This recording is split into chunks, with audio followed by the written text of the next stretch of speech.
Bonjour à tous, c'est Georges Guyver. Alors aujourd'hui, on se retrouve pour une vidéo sur isolation du chauffe-eau thermodynamique.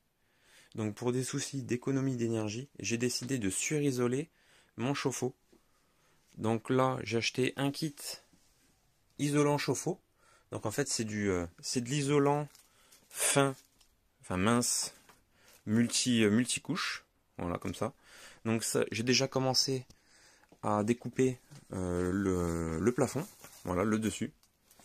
Et après là, j'ai le rouleau pour faire tout le tour du ballon et venir finir ici avec le cache, parce que là du coup j'ai sorti le cache avec l'écran pour pouvoir bien venir isoler toutes les parties.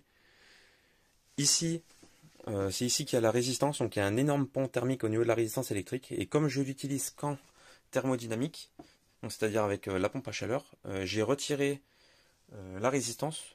Ça, je vous montrerai plus tard. Allez, on se retrouve une fois que j'ai avancé. Voilà, je viens de finir de poser le dessus. Donc là, j'ai fait tout le tour.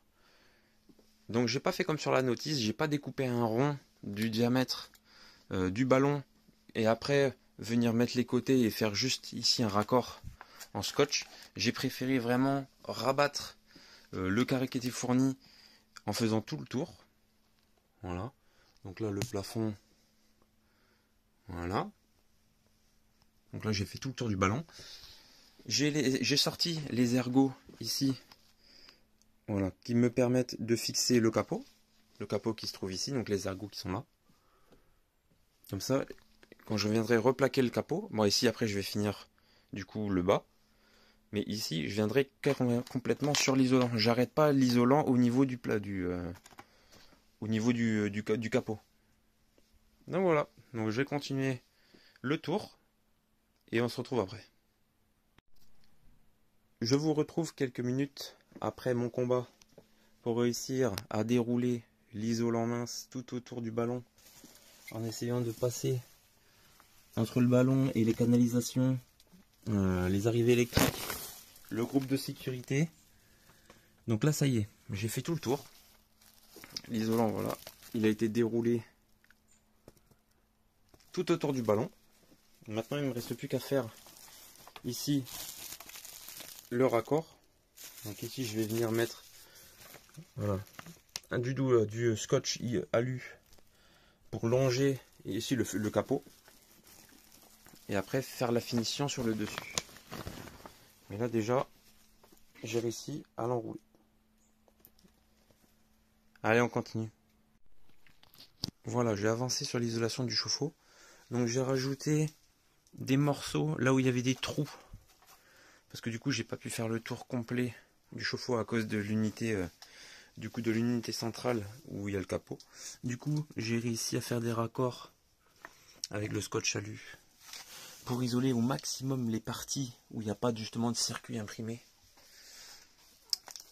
J'ai aussi replié le dessus, donc j'avais laissé dépasser un petit peu, là je l'ai replié pour former un espèce de bourrelet là, donc ça tout le tour. Et là j'y mets le scotch alu, donc là voilà, là on voit ici j'ai commencé à dérouler le scotch alu. Hop, voilà, je continue ici. Voilà, donc là je vais faire tout le tour pour que ça fasse bien rond, qu'il n'y ait pas de pont thermique. Et après je vais m'occuper de la résistance. Voilà, l'isolation est complète. Il me manque, ici c'est l'endroit de la résistance. Donc en fait c'est ici qu'il y a le plus gros pont thermique. Donc là, avec le thermomètre, bon c'est un thermomètre laser, hein. En fait au niveau de la résistance là, on est à 47, 49, allez on est à 50 degrés. On est à 50 degrés à ce niveau là, donc c'est vraiment un pont thermique énorme. Alors que par exemple si on se met sur une partie, voilà, ici, voilà, donc ça c'est vraiment l'extérieur du ballon. On a 26 degrés sur la partie, ici on voit, j'ai pas pu isoler ici, c'est le laquage blanc d'origine. Donc il y a quand même 30 degrés d'écart. Donc c'est ici que je vais l'isoler. J'ai pris de la mousse, comme ça, Parce que du coup, comme ici il y a quand même des fils, je voulais pas mettre de partie en alu. Et comme c'est chaud, hein, je voulais pas mettre un isolant qui puisse se rétracter, type mousse, comme ceci. Voilà. Donc ça c'est trop sensible à la chaleur. Du coup voilà. J'ai pris de l'isolant comme ça, en mousse polyuréthane expansée. Donc il faut que je découpe un rond avec la forme et que j'arrive à passer tous les câbles. Et au moins comme ça on va réduire le pan thermique de façon assez conséquente. Donc là dedans, à la place de la résistance, voilà, en fait ici il y a la résistance qui rentre dedans à l'origine. Du coup j'ai enroulé une serviette que j'ai enfoncée dedans. Voilà, j'ai mis en place le rond, donc je l'ai juste rentré en force, ouais, il est juste rentré comme ça. J'ai fait juste un passe-câble ici, j'ai juste fait un passage pour les câbles.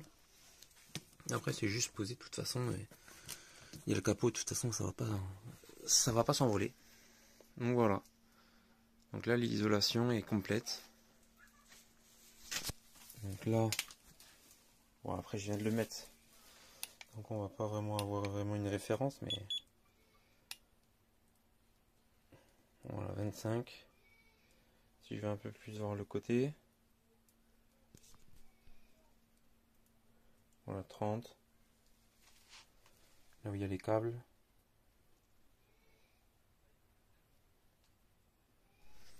Voilà, je vous montre la résistance du coup que j'ai retirée.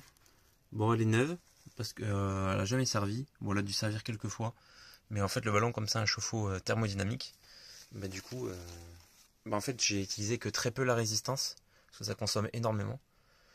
Donc là, elle est retirée. J'ai remonté le capot.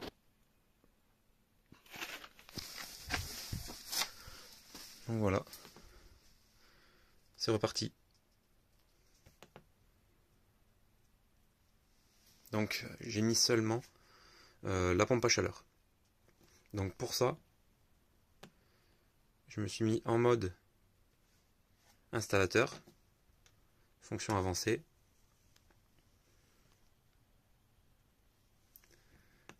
Paramétrage, eau chaude, mode avancé, à point électrique. Et là j'ai mis désactivé.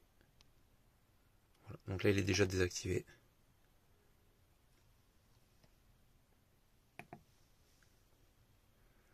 Donc là on est seulement sur la pompe à chaleur. Voilà, donc on verra bien ce que ça donne cette petite isolation, si ça fait vraiment des économies ou pas. Dans tous les cas, ça peut pas faire de mal. Il me reste plus qu'à acheter une gaine du coup de protection ici. Parce que là du coup c'est la sortie de l'eau chaude. 34, 35, 47. Voilà, comme ça vous voyez le point laser aussi. Là. 30, 31, donc tout ça je vais l'isoler. Parce que bon, quand on est en été, comme c'est dans le garage, en fait le ballon est dans le garage, donc il n'est pas du tout chauffé. Voilà, là on monte quand même jusqu'à 40 degrés. Donc comme le ballon est dans le garage, donc le garage est isolé, mais bon, comme il y a une porte sectionnelle, et il n'est pas chauffé, du coup l'hiver on descend facilement autour des 8-10 degrés. Et du coup, ça évitera qu'il y ait une trop grande déperdition de chaleur. Après, l'été, évidemment, quand il fait 35 degrés, 35-40 degrés dans le garage, là, évidemment, l'économie ne sera pas énorme. Mais ce sera toujours ça. C'est toujours ça de fait. Donc là, voilà. Donc avec un kit d'isolation mince pour chauffe-eau, acheté directement sur Internet, moi, j'ai eu de quoi isoler complètement mon ballon. J'ai juste manqué du coup de scotch alu. Donc c'est le scotch du coup qui vient de faire toutes les jonctions. J'en avais un d'avance, donc ça va. Mais clairement ils en ont pas prévu du tout assez dans le kit. Donc voilà, donc si vous voulez faire la même chose, prévoyez. Après tout dépend évidemment de la taille de votre ballon. Si vous avez un ballon de 100 litres, vous en aurez pas besoin de plus. Mais moi c'est un ballon de 200 litres. Et j'ai eu besoin du coup de scotch alu supplémentaire. Bon, peut-être que j'en ai utilisé plus qu'eux ils le préconisent. Mais au moins, je suis tranquille. Je sais qu'il est complètement couvert. Donc voilà le résultat, de haut en bas. Voilà, jusqu'au sol. Voilà. Donc ici on a un câble qui passe. Voilà. Ici on a le groupe de sécurité. Donc il est isolé vraiment au maximum. Donc on verra bien le gain. Même si c'est minime. Moi c'est toujours ça. Il n'y a pas de petites économies.